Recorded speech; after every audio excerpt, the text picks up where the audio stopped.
Assalamualaikum warahmatullahi wabarakatuh. Kembali lagi bersama saya, Nur Fitriani Fatma Holida. Oh ya, saya biasa dipanggil dengan Ibu Tia. Ini kita kembali lagi dengan kuliah struktur kayu dengan topik adalah pengenalan alat sambung. Pengenalan alat sambung pada konstruksi kayu. Oke, sebelumnya saya mau minta maaf kalau antara slideshow dan webcam itu agak kurang pas, jadi saya mungkin matanya agak selalu ke kamera, ke webcam, jadi saya lebih ke slideshow-nya seperti itu. Kita langsung saja. Ini saya mohon untuk dicatat, untuk membawa note. Jadi untuk mencatat kata-kata yang penting atau yang perlu. Pada intinya adalah saya ingin mata kuliah kayu itu untuk dicatat. Kenapa? Itu karena kalau mencatat itu kita berpikirnya kan dua kali, mencatat dan membaca seperti itu. Nah, karena kita sekarang ini kuliahnya masih online, kok saya melihat kemarin itu responnya agak kurang responsif. Karena kalau mencatat itu kita kerja dua kali, itu membaca dan menulis. Jadi minat belajarnya itu lebih tinggi seperti itu. Ya, ini ada note dari saya. Jadi untuk harap menyiapkan buku catatan untuk mencatat hal-hal yang perlu dan saya sampaikan untuk dicatat. Kemudian simaklah baik-baik dari video pembelajaran, yaitu ya ini, karena materi itu sudah saya share di e-learning. Jadi untuk video pembelajaran itu wajib ya membuka video ini. Kenapa saya membuat video? Itu karena menurut saya itu lebih efektif dan efisien, karena kalian bisa membuka sewaktu-waktu dan bisa mengulangnya berkali-kali. Jadi kalau misalkan ada yang miss, itu kalian tinggal play ulang saja. Seperti itu. Jadi mengapa sih diperlukan alat sambung? Kenapa kayu itu harus ada alat sambungnya dan apa saja alat sambung kayu itu? Nah, disimak setelah ini. Oke, jadi pada konstruksi kayu itu kan apalagi untuk konstruksi besar itu sangat diperlukan sekali alat sambung. Kenapa? Karena batangnya itu kan tidak selalu mulus dalam keadaan yang panjang, besar, dan kuat untuk tidak ada sambungan. Nah, ini sehingga diperlukan untuk menggabungkan beberapa batang kayu menjadi satu join atau satu buhul. Jadi fungsinya untuk memperpanjang batang kayu tentunya. Nah, ini yang dinamakan dengan overlapping connection. Kalau kegagalan pada sambungan itu biasanya itu berupa pecah. Ketika disambung itu bisa berupa pecah. Kayunya itu pecah. Jadi alat sambungnya pecah juga bisa. Kemudian lendutan yang sudah di luar toleransi. Jadi kalau kepanjangan itu kan bisa terjadi lendutan. Nah, itu bahaya. Sehingga dia perlu adanya sambungan di situ supaya tidak terjadi lendutan. Nah, lalu bagaimana ciri-ciri sambungan yang baik? Pertama, pengurangan luas kayu yang digunakan untuk menempatkan alat sambung relatif kecil atau bahkan nol. Kemudian memiliki nilai banding antara kuat dukung sambungan dengan kuat ultimate batang yang disambung tinggi. Ketiga, menunjukkan perilaku pelelehan sebelum mencapai keruntuhan atau ductile. Keempat, memiliki angka penyebaran panas. Yang rendah. Yang kelima, murah dan mudah digunakan. Oke, kita akan bahas mengenai sambungan yang populer digunakan. Itu adalah sambungan paku. Nah, sambungan paku itu merupakan alat sambung yang sering dijumpai pada struktur atap, struktur dinding, tangga, kusen, dan lain sebagainya. Tebal kayu yang disambung itu biasanya tidak lebih dari 20 mm sampai 40 mm. Paku bulat merupakan jenis paku yang sering dijumpai. Oke, setelah ini kita akan membahas tentang jenis-jenis paku.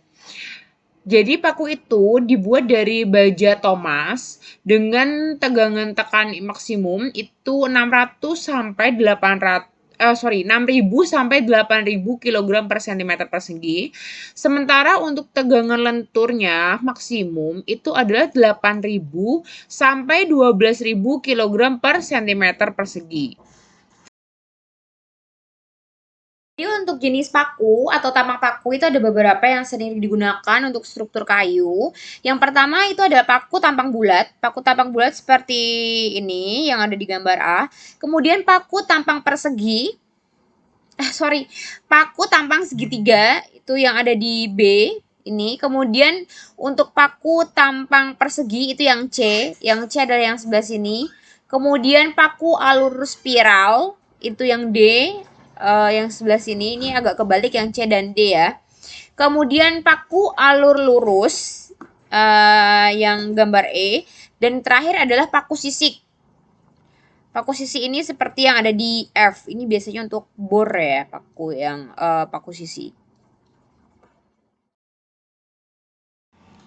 Berikut merupakan keuntungan atau kelebihan penggunaan paku. Jadi pertama, alat sambungnya itu murah, mudah didapat gitu. Terus sambungannya juga kaku, memiliki gaya geser yang kecil dan dia lebih kuat daripada baut. Pelaksanaannya mudah, cepat, dan tanpa tenaga ahli. Semua orang bisa ya memaku. Penyimpangan gaya terhadap arah serat tidak mempengaruhi kekuatan dukung paku.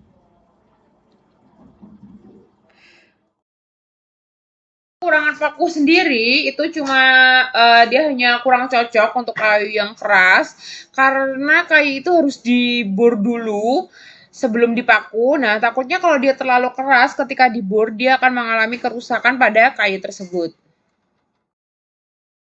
Jenis paku yang sering digunakan di Indonesia adalah jenis tampang paku bulat. Kalau untuk yang persegi dan tampang lurus itu sering digunakan untuk struktur yang berat dan besar seperti gudang yang dia butuh dalam bentang yang panjang, kemudian struktur jembatan juga menggunakan jenis paku yang ini. Jadi terdapat banyak teori atau banyak penelitian mengenai hasil pengujian menggunakan alat sambung paku ini. Jadi teori yang secara umum itu didasarkan dengan pertama, itu lenturan seperti balok yang dipengaruhi daya penahan terhadap lentur dan dia kokoh terhadap desak kayu, kemudian mengenai tarikan dalam paku. Sambungan paku menurut PKKI 1961, Peraturan Konstruksi Kayu Indonesia itu menyatakan bahwa pertama, kekuatan paku tidak dipengaruhi sudut penyimpangan arah gaya dan serat. 2. Pada struktur yang basah, kekuatan paku dikali 2/3 atau beta sama dengan 2/3. Kemudian untuk kuat tak terlindungi dan dia cepat kering, itu beta sama dengan 5/6.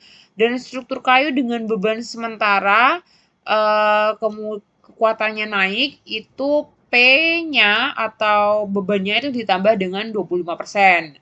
Kemudian satu baris itu lebih dari 10 paku, itu gaya P-nya itu dikurangi 10%. Dikurangi kekuatan paku 20% atau P minus 20%. Dan untuk menghindari karat pada paku itu diharapkan untuk disepuh atau dilapisi seng atau kadmium. Minimal untuk sambungan paku dalam suatu struktur adalah 4 batang paku. Ini merupakan contoh keadaan sambungan kayu tampang 1 dan tampang 2. Jadi tampang 1 itu dia menyambungkan hanya 2 kayu untuk disambungkan. Kemudian untuk sambungan tipe 2 itu dia menyambungkan lebih dari 1. Jadi ini untuk tampang 1 yang seperti ini adalah untuk yang tampang 2. Berikut ini merupakan gambar penempatan paku pada sambungan kayu. Jadi ini untuk yang tampang 1, B1 sama dengan B2, B1 lebih kecil dari B2 dan seterusnya.